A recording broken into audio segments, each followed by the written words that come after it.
Farmacias Medicity, la cadena de farmacias más grande del país, ahora llega a tu casa.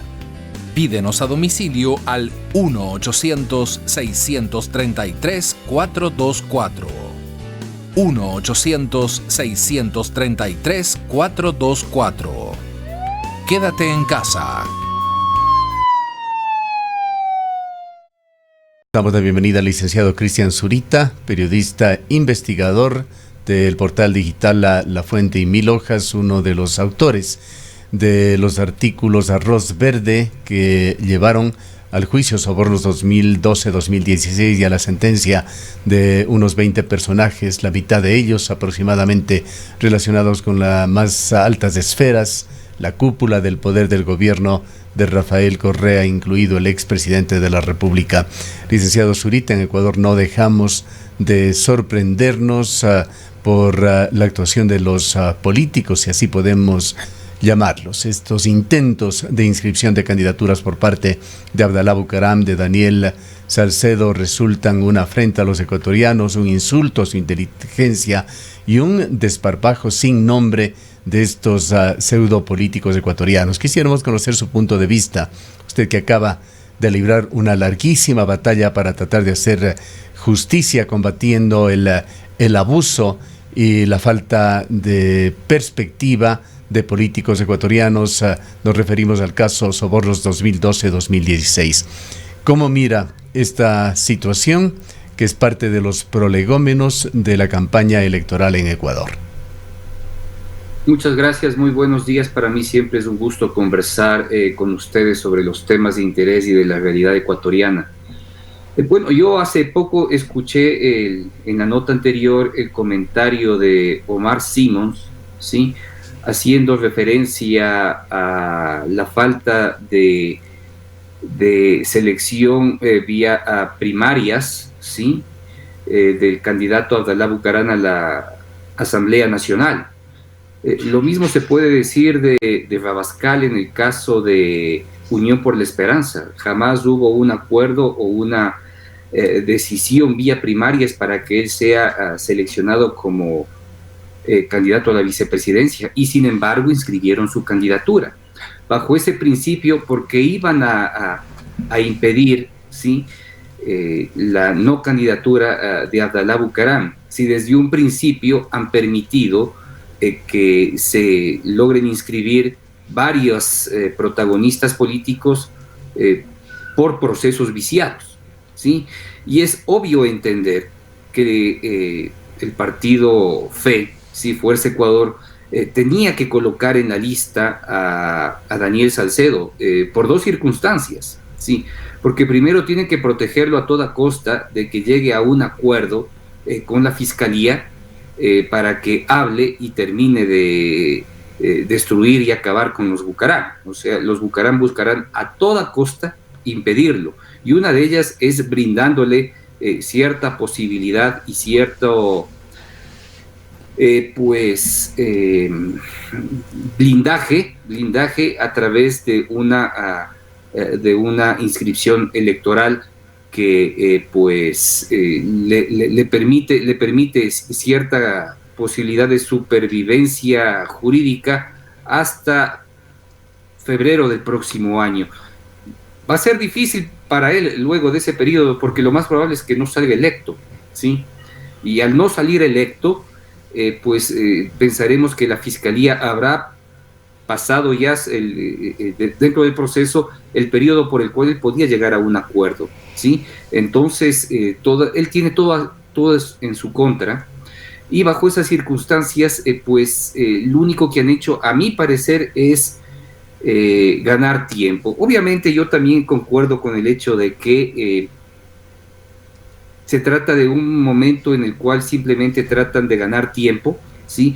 Pero más allá de eso, pues yo veo muy difícil que un partido como el de Fuerza Ecuador pueda lograr obtener cierta votación a nivel nacional que le permita acceder a una dignidad de elección popular, y mucho menos a Daniel Salcedo, ¿sí? Licenciado Zurita, Licenciado Zurita, buenos días. Quizás estaríamos ya dando por sentado que estos candidatos van a participar en el proceso electoral.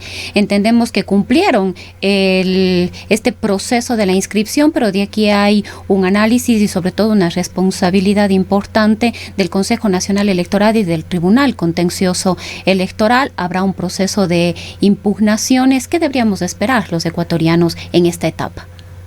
Bueno, por lo regular no hemos visto mayores impugnaciones a los grupos políticos que han tenido estos problemas y pues algunos ya los han solucionado favorablemente.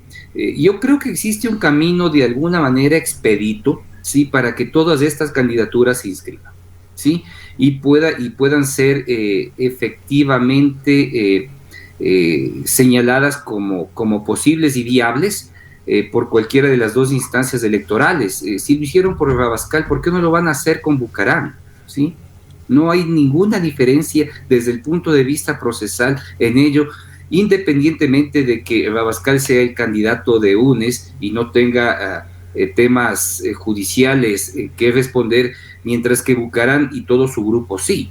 Sí, aquí no se está analizando su condición judicial o su ética su ética y su moral. Se está señalando un camino procesal que dentro del tema electoral pues simplemente funciona así. No es que nos agrade, no es que nos guste, pero así funciona y pues creo que la única forma de responderles a todos estos grupos es castigándolos electoralmente. De alguna manera esperemos que sea por fin el final de lo que significa el Bucaramato luego de 30 años de desastres, ¿no? Y esperemos también que sea el fin de otro grupo político, que más es un grupo delincuencial que tiene todo el dinero del mundo para hacer política, como es todo este grupo Unión por la Esperanza y compañía.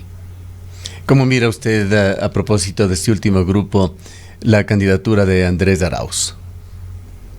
Bueno, Arauz es un hombre inteligente. Sí, yo no descarto eso y yo bajo ninguna circunstancia podría decir lo contrario.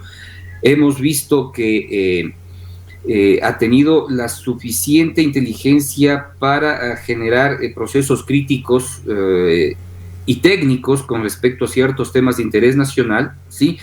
Pero yo creo que es un hombre que carece de la moral necesaria para gobernar este país, ¿sí? Y le puedo poner un ejemplo claro, Gustavo. Él ha estado al frente de este grupo o este colectivo de personas que han estudiado han intentado identificar cómo ha funcionado la deuda pública ecuatoriana, pero solo en el gobierno de Moreno, ¿sí? O sea, él se encarga de pensar y auditar la deuda externa e interna generada por el gobierno de Moreno, pero se queda callado, ¿sí? Cuando se tiene que hablar del gobierno de Rafael Correa. O sea, ¿qué clase de político y qué clase de moral, ¿sí?, de alguna manera podemos esperar de un hombre que cercena la realidad nacional en favor de sus intereses, ¿sí? Entonces, obviamente estamos observando que ahí éticamente y moralmente no se están colocando las cosas en su punto, ¿sí? O sea, podría darle un nivel o un punto de crédito si es que este señor efectivamente hiciera un análisis de todo lo que significó la deuda externa ecuatoriana, contraída sobre todo desde el periodo de Rafael Correa, porque ahí es donde inicia el gran debacle de este país. O sea, lo que debemos entender que Moreno juega un papel preponderante en esto, sí, pero la gran debacle, sí, de lo que significa sostener un país que no tenía ingresos a futuro, se inicia en el gobierno de Rafael Correa, y de eso no dice absolutamente nada, totalmente callado. Entonces, este técnico que además es joven, yo creo que puede cometer este tipo de actos, tal vez por la inmadurez política y la inmadurez personal que él atraviesa, ¿sí? O sea, es básicamente eso. No podemos entregar y pensar que un inmaduro, ¿sí?, pueda hacerse cargo del país a futuro. Pero él se ufana de contar y dice como su principal asesor con Rafael Correa. Pues peor aún, porque Rafael Correa es un prontuariado, ¿sí?, y entendemos que que es parte de una red criminal que terminó con la sentencia de Arroz Verde, y ahora aparecen cosas mucho más graves que antes no se habían pensado. Nosotros mismos, Gustavo, hemos presentado un informe durísimo de cómo Rafael Correa le ha solicitado recursos económicos a través de uno de los protagonistas oscuros de la Revolución Ciudadana, que es el señor Bolívar Armijos, que a su vez tiene relaciones con el narcotráfico, ¿sí?, para conseguirle dinero para que cambie las opiniones del señor Chicaiz en Buenos Aires, ¿sí? Eso es gravísimo, eso la Fiscalía tendrá que investigar. Y las relaciones del señor Bolívar Armijos dentro de una estructura política que ahí sí pues se puede identificar claramente como mafia. Es vergonzoso eso, y sin embargo él se ufana en señalar de que recibirá el asesoramiento de Rafael Correa, el destructor, ¿sí?, del futuro del Ecuador. Y hablando de vinculaciones, licenciado Zurita, le pudimos escuchar y leer a la ministra de Gobierno, María Paula Romo, afirmando que el auto en el que se moviliza el candidato de la Revolución Ciudadana, Andrés Arauz, este vehículo le pertenecería a Jorge Cherres, o del socio de Jorge Cherres, que es la persona directamente involucrada en esta presunta estafa del ISPOL. Leí el tuit colocado por la señora ministra, he visto una nota periodística que una parte o miembros de esta Casa de Valores han desmentido esa información. No lo han desmentido con claridad, pero de alguna manera lo han desmentido. Espero que la señora ministra pueda brindar más detalles de esta información futura, pero yo creo que en este tema existe todavía mucha opacidad y mucha oscuridad pública, y no se tiene claridad hacia dónde hay que dirigir la mirada o cómo se debe entender este caso que de alguna manera estamos enfrentando a ciegas, porque esa es la realidad. Yo creo que aquí existe un protagonista central que es la Superintendencia de Compañías, ¿sí?, en el cual observamos que no ha existido ningún tipo de control anterior con respecto al manejo de las negociaciones bursátiles, sea de venta anticipada de facturas o sea de emisión de bonos, ¿sí?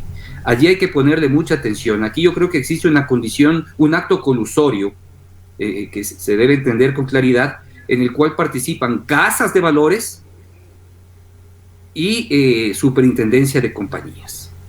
Y habrá que entender allí y habrá que hacer un esfuerzo vital por acceder a todos los prospectos de negociaciones de bonos que se han hecho, no solo con lo que se ha denunciado directamente de las dos empresas relacionadas a ISPOL, sino a otras que se han hecho a nivel nacional. Habrá que entender cómo funciona. Todavía estamos, yo creo, en pañales, y estamos apuntando no de forma clara ni certera con respecto a este tema, y el caso de lo que ha señalado la ministra es básicamente un fuego más dentro de este gran incendio que tenemos y que todavía no entendemos cómo se ha originado ni de dónde se ha originado. ¿Qué pasa por otra parte y cuál es su opinión, licenciado Zurita, sobre la solicitud, entendemos que es la tercera, de que Interpol emita una boleta roja para la captura de Rafael Correa? Los abogados de Correa siguen apostando a que no lo hará esta entidad. ¿Qué pasa con la Interpol? ¿Es realmente una entidad independiente que representa a la policía del mundo, que es una entidad importantísima en cada uno de los países, que tiene que velar por la paz y el orden? No emitir esta boleta de captura sería paralelamente desconocer la validez del sistema judicial de Ecuador. ¿Cuál es su opinión sobre este tema? Bueno, el Ecuador tendrá que esforzarse sumamente para lograr que esto pueda concretarse.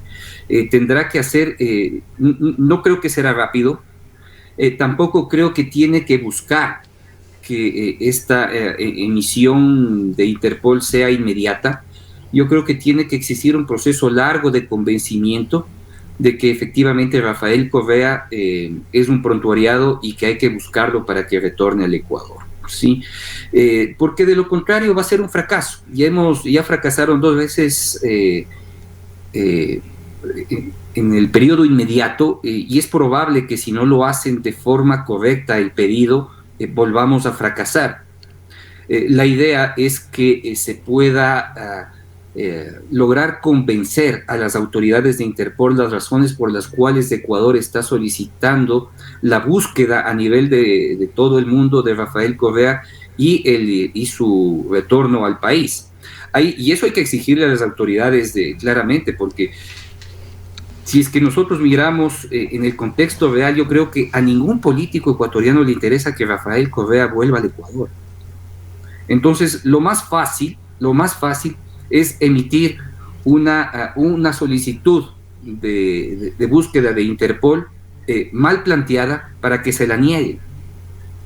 Y mi hipótesis, Gustavo, es que las autoridades, sea de justicia y sea del gobierno, es que no le interesa que Rafael Correa venga.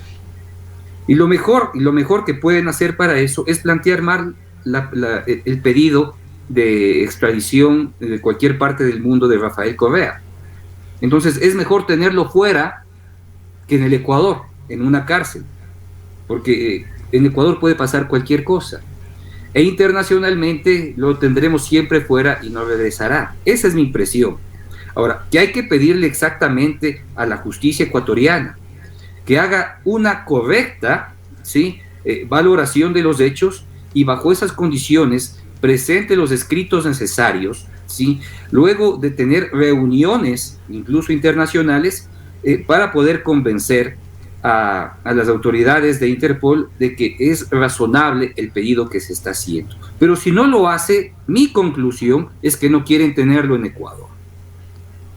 Licenciado Zurita, respecto de otro tema, ¿cómo ven ustedes el anuncio de la Fiscalía sobre el involucramiento del exdirector del Instituto Ecuatoriano de Seguridad Social, Paul Granda, este caso que tiene que ver con los insumos médicos de la seguridad social, en lo que recordamos ustedes hicieron una denuncia pública respecto de que Paul Granda aparecía en la bitácora de acceso al edificio donde Daniel Salcedo tenía un departamento? ¿Cómo ven ustedes los avances también en este otro caso que ha generado muchísima preocupación, incluso ira en el contexto de una pandemia? Bueno, apenas se dio esa publicación ya hace algún tiempo, yo fui llamado a la Fiscalía para rendir versión sobre este tema y se me consultó sobre cómo habíamos obtenido la información, y lo que nosotros habíamos señalado es que habíamos, de la información de esas bitácoras, habíamos sacado fotografías y que esas fotografías son las que se han publicado dentro del reportaje. Ahora, nosotros entendemos que esas bitácoras han sido, están en poder de la Fiscalía, ¿sí? Eso deben haberse logrado a través de los diversos allanamientos que hizo en Guayaquil el momento en que estalló este escándalo, y pues a partir del análisis de esa información yo debo entender que el señor Paul Granda está ya involucrado en la investigación.